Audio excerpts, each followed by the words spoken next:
Selamat datang saudara-saudari. Hari ini kita mau mendengar kejadian babak ke-33. Tibalah masanya Yakub bertemu dengan Esau, abangnya. Yakub nampak Esau datang dengan 400 orang anak buahnya.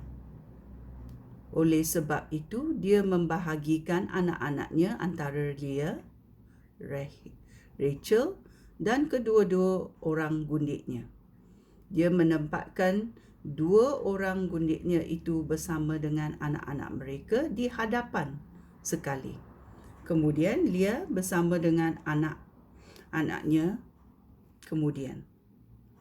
Lalu Rachel dan Yusuf di belakang sekali. Yakub berjalan di hadapan mereka semua dan sambil menghampiri abangnya.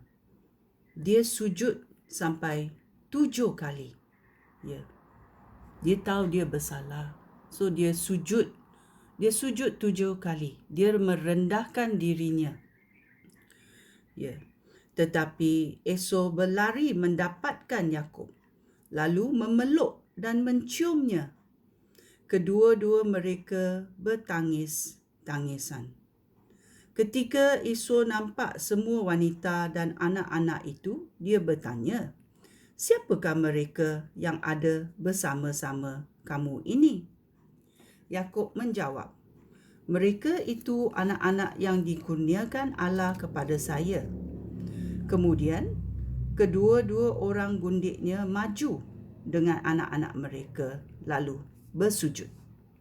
Kemudian Leah serta anak-anaknya datang dan akhir sekali Yusuf dan Rachel datang lalu bersujud.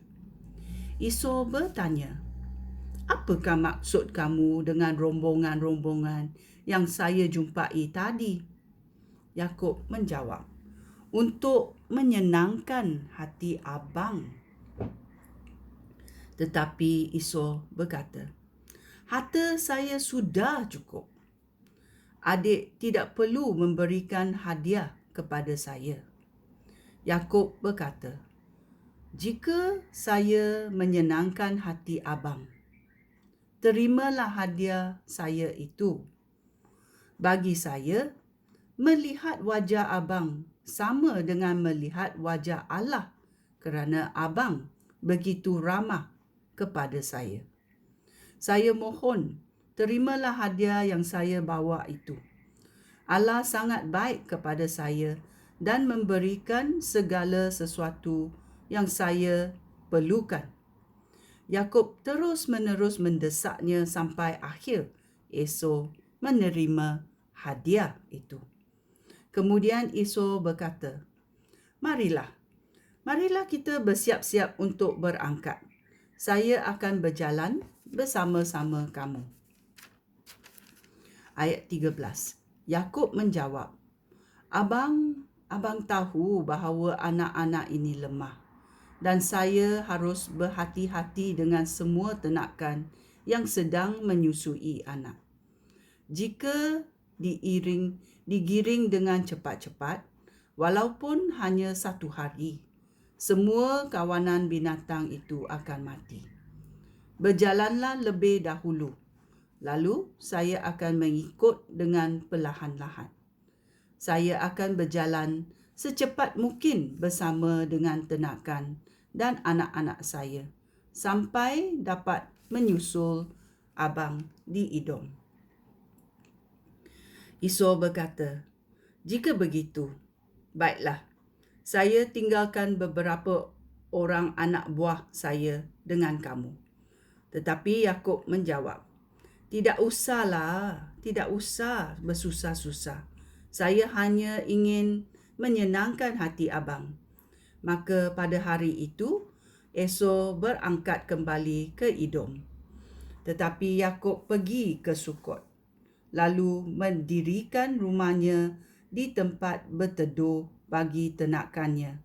Itulah sebabnya tempat itu dinamakan Sukot. Dalam perjalanannya dari Mesopotamia, Yakub sampai ke kota Shikim di negeri Kenan dengan selamat. Di situ dia memasang kemahnya di padang dekat kota.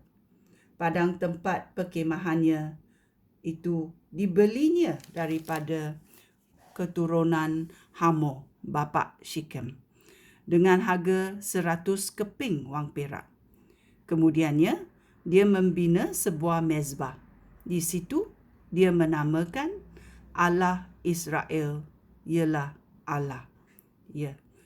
Bila dalam pergumulan itu kita tahu bahawa Tuhan telah menukar namanya sebagai namanya sekarang nama Israel.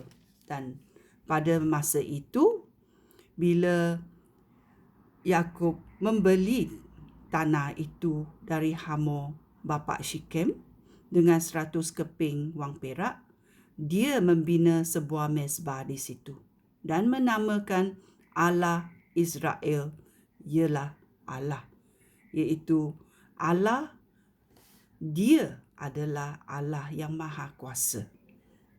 Ya, kita mesti mengucapnya dengan tabah hati. Kita mengenali Allah kita dan kita mengucapnya dan memberitahu orang di sekeliling yang bukan percaya kepada Tuhan bahawa Allah Israel ialah Allah. Ini berlaku dalam hidup Yakub. Ya, kita berterima kasih kepada Tuhan kerana dia memberkati minda kita. Ya, sekian, terima kasih. Shalom.